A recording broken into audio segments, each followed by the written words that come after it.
Good day to everyone who's joined us for the important discussions that will be covered at this annual conference of Hawkamah. And if I can add the greetings that were shared by Dr. Ahmad and Dr. Ashraf. I guess, as was highlighted by Dr. Ahmad, the chair of Hawkamah, a lot has changed since the last Hawkamah conference in 2019. I think almost every aspect of our lives has been impacted by COVID-19, which I should add still looks somewhat far from being over, at least in some of the countries and regions. And the boardroom has certainly not been immune to this disruption. The pandemic has wrought a level of disruption on business that is unprecedented in its scale and wide-ranging impact. I only have about 15 minutes or so in which I will attempt to summarize very briefly some, but certainly not all, of the issues that warrant considering in light of the extraordinary events of the past 18 months or so. And then I'm sure the panel discussions that will follow will expand on some of these observations and much more. What has become apparent over this period is that COVID-19 has severely challenged the risk and crisis management of many businesses, and it was the first time that an external event has triggered a combination of risks which were previously considered as independent of one another. It was not only this, but the pace at which the crisis escalated into a massive global event. While at the outset it started as a public health crisis, the decisions by governments to control the pandemic through a process of lockdowns that varied in severity and consistency around the world led to unforeseen but serious economic consequences. This has, in my view, led to significant implications for social cohesion in a manner which has not been seen for some time.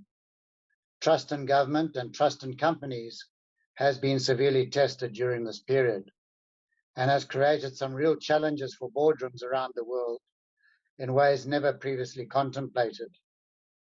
Among the multitude of issues that could be covered, I would like to focus on just three in my short intervention and explain very briefly why they matter.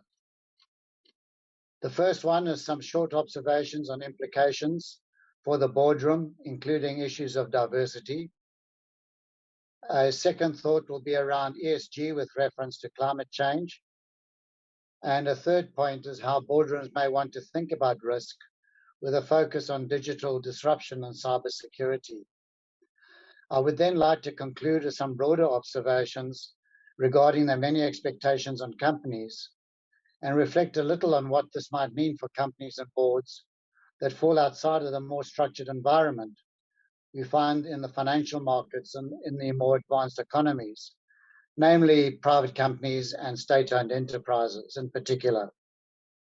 And of course, with every challenge, there will be opportunities in circumstances where I do not see us necessarily returning to business as usual, especially as we now seem to be in a period of volatility, not just on account of geopolitical tensions, but increased fragility economically and socially. Governance is becoming an increasingly broad framework of issues and increasingly complicated given the proliferation of issues that abound among us. But my focus here is on how this practically affects the ability of the boardrooms to govern their companies. While the pandemic affected industries differently, some were severely affected, such as airlines and the hospitality and retail sectors, among others, while others clearly benefited, and we only need to look at some recent profit announcements, particularly in the technology sector. Nonetheless, the broader disruption wrought on companies and economies, as I've mentioned earlier, mostly on account of government interventions that were, if I may say, in some cases erratic and incoherent. It does now behoove all boardrooms to evaluate what worked and what didn't in their individual circumstances as we slowly emerge from the pandemic. While great benefit was obtained through technology enabling boardroom business to continue unabated, there were many consequences outside the boardroom which have warranted and will continue to warrant much closer introspection. During this period, we have seen geopolitical risks escalate alarmingly at one end of the spectrum, and the welfare of employees seriously challenged through isolation and remote working at the other end. And not least, I should mention the disproportionate effect it has had on women. This has led to a whole host of risks emerging that are going to test the boardroom, not only around its risk management framework assumptions and a company's longer-term resilience, both present and future, but may even bring into question its existing operating model. And I think of companies that have built their manufacturing businesses around outsourcing, for example. During this period, we have seen ESG rapidly ascend to a level of prominence and has brought to the fore the need for a more comprehensive and structured approach to ESG, especially around hot button issues such as climate change, which seems to almost be the only item you see on the news these days. This is not only restricted to the business sector.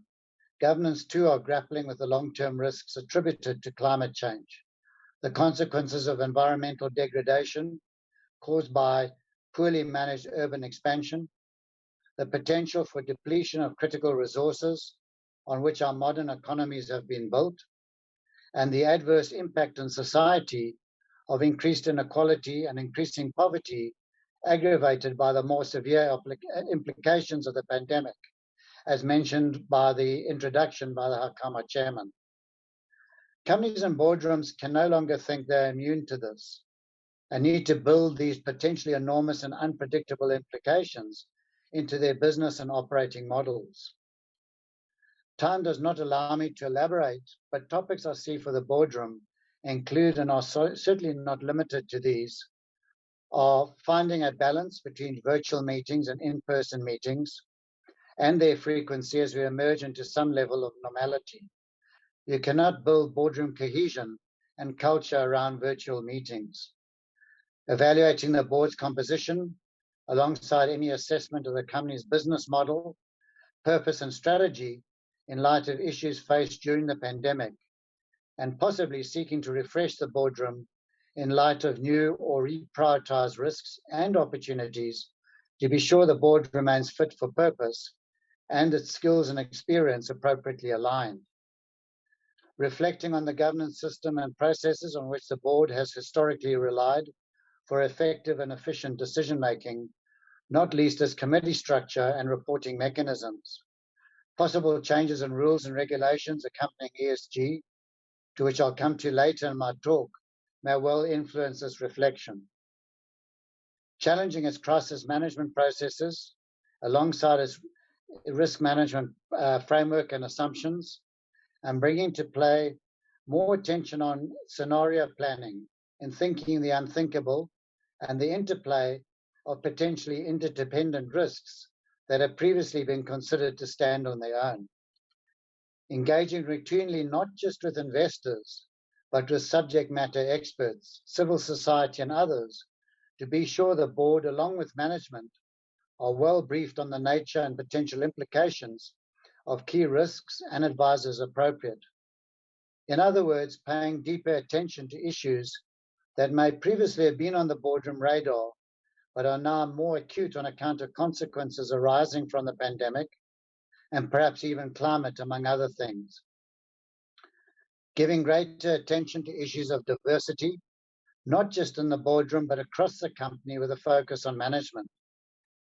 It seems incomprehensible to me, at least, that with a number of women now occupying senior positions in the professions, such as law, accounting, and engineering, that companies and boards are not exploiting that talent to a much greater extent.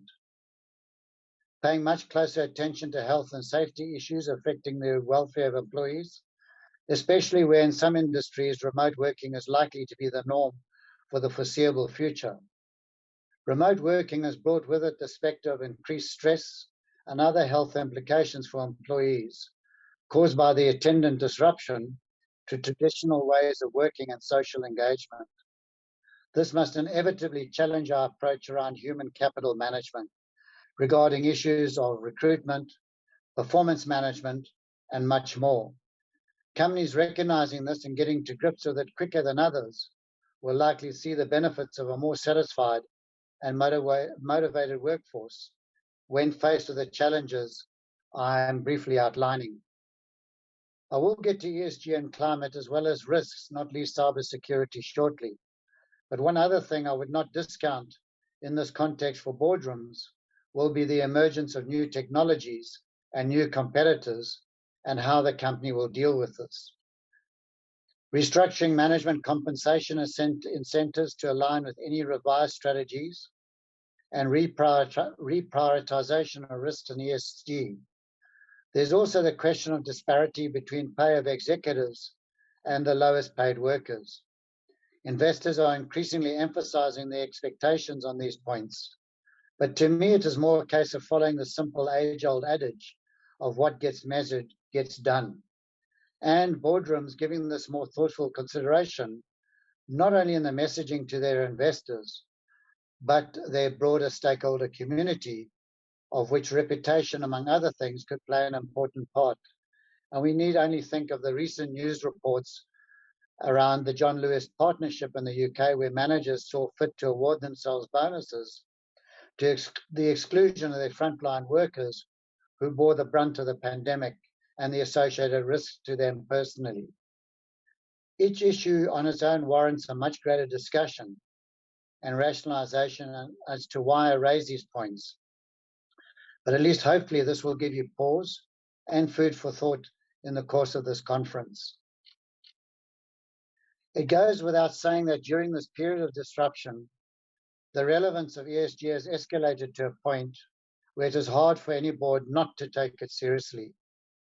I will put aside for now, in the interest of time, my reasoning for this hypothesis, other than to reiterate my earlier point that companies can no longer operate in isolation to society, a point also made by Dr. Ahmad in his introduction. Many of the recent events and consequences have increasingly highlighted the expectations that societies have regarding a company's license to operate.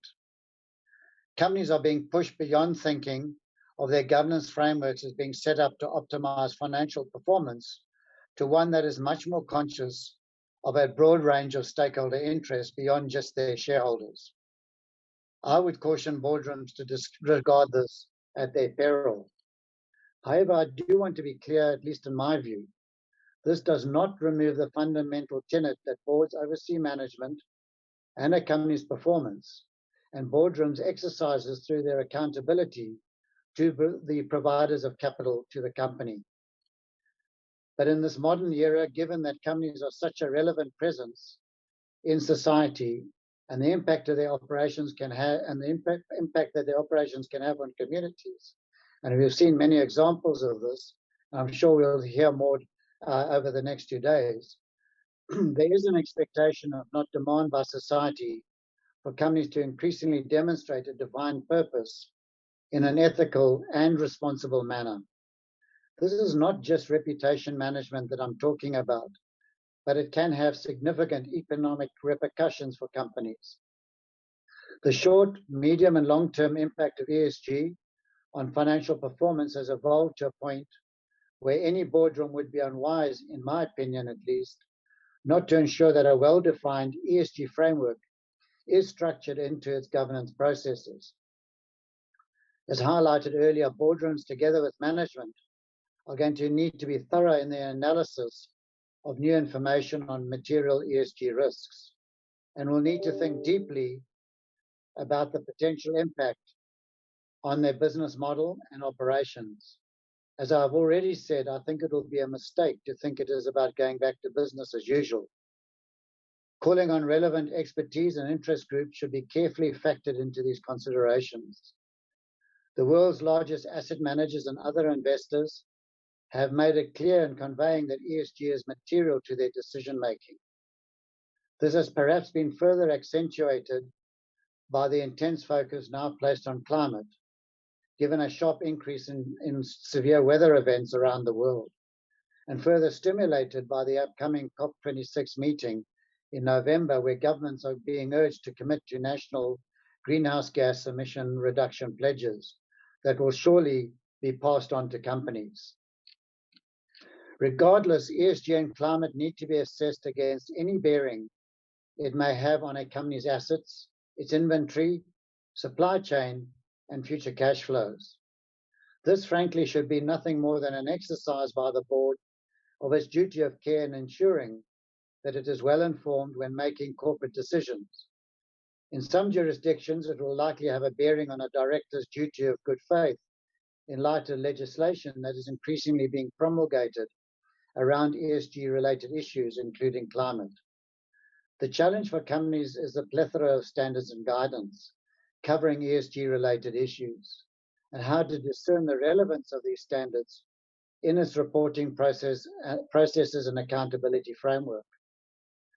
The best guidance I have seen on this comes from Morris Sadali, who advised that each company should assume responsibility for selecting and defining the terminology that works best for describing its purpose, its business circumstances, its strategy, its value drivers, and the goals that reflects the sustainability issues that are most important to its shareholders, and which I might add, its relevant stakeholders.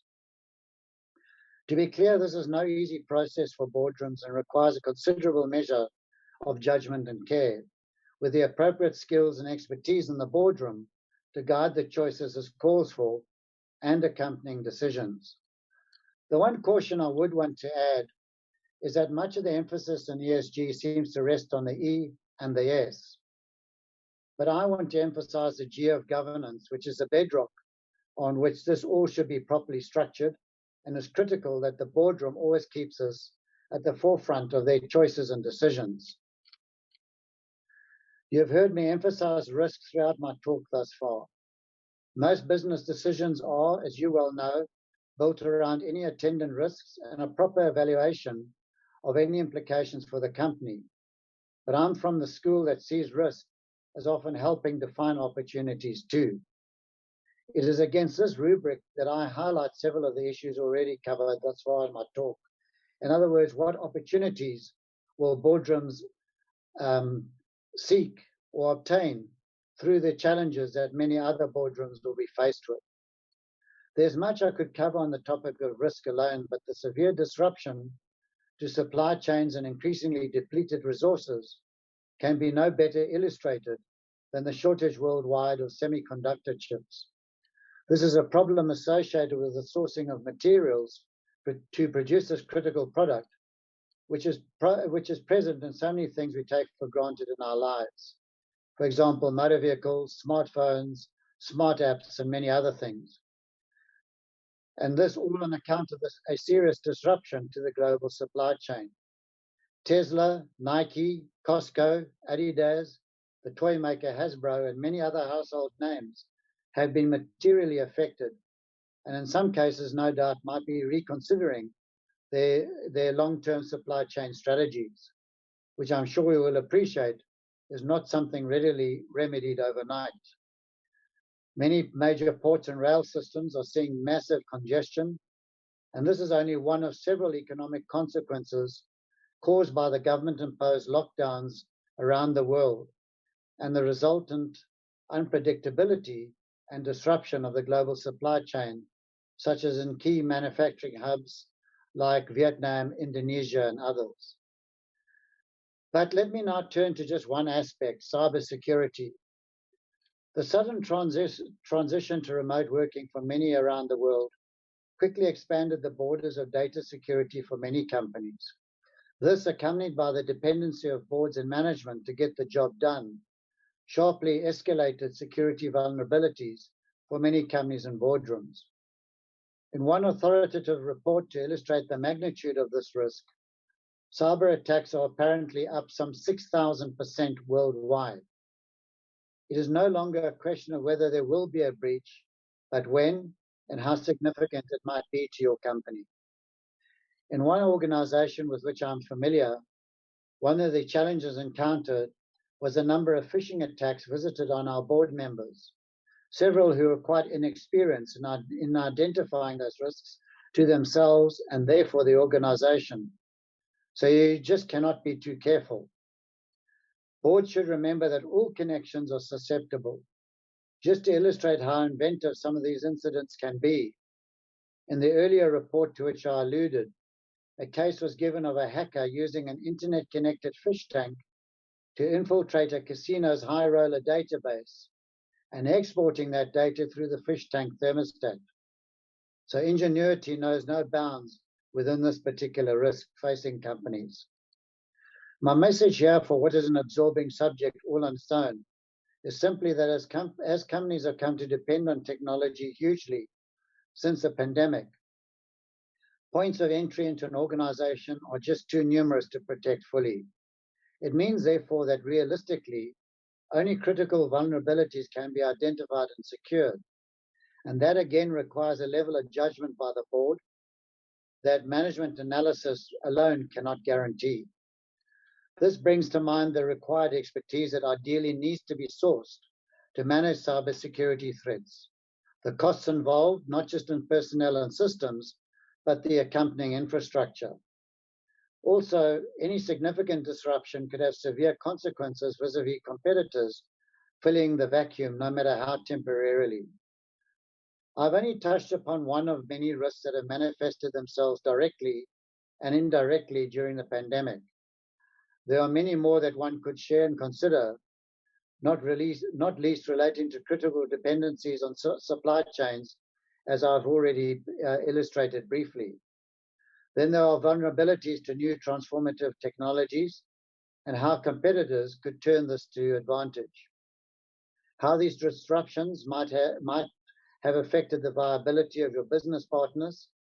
And then, of course, the health and safety issues with employees that are returning to office while COVID-19 remains around us and its possible further mutation. Ability of internal audit to physically undertake its work, and many, many more.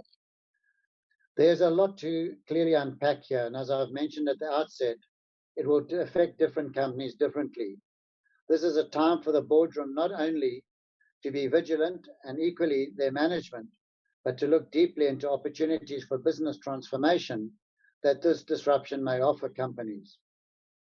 This requires, in my view, an alert board with appropriate skills and experience as it navigates its way successfully out of the disruptions visited on us all by the pandemic.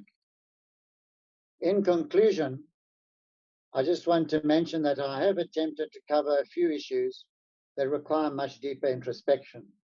I look forward to listening to the panel discussions and unpack some of the issues I've attempted to highlight and much more.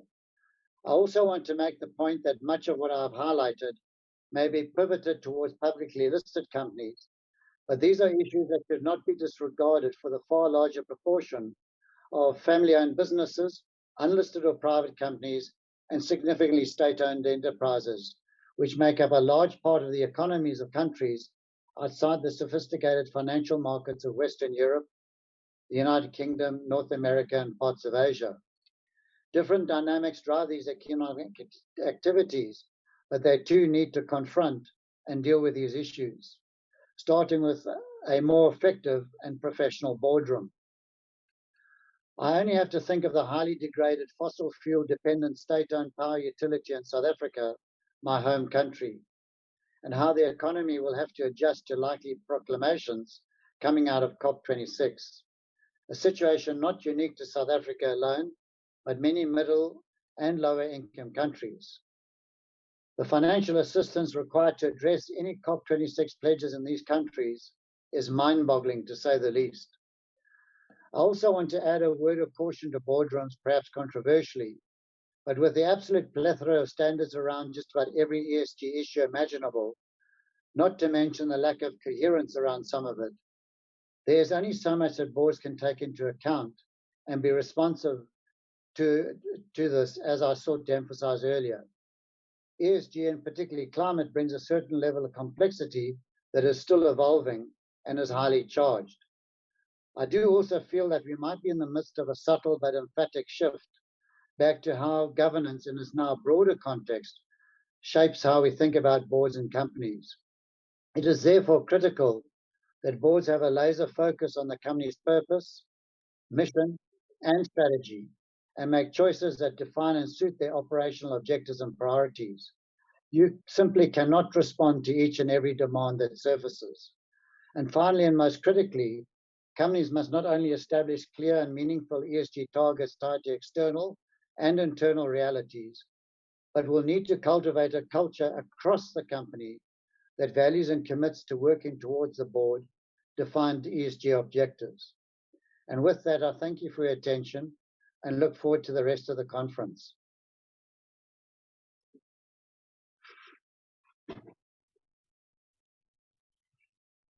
Thank you so much, Philip, for this brilliant remarks. Actually, I mean, you give us a lot of food for thought, and I think what you mentioned is a very good outline for what's going to happen in the coming 2 days. So a lot of these points will be covered through our experts and panelists who will come in the other sessions.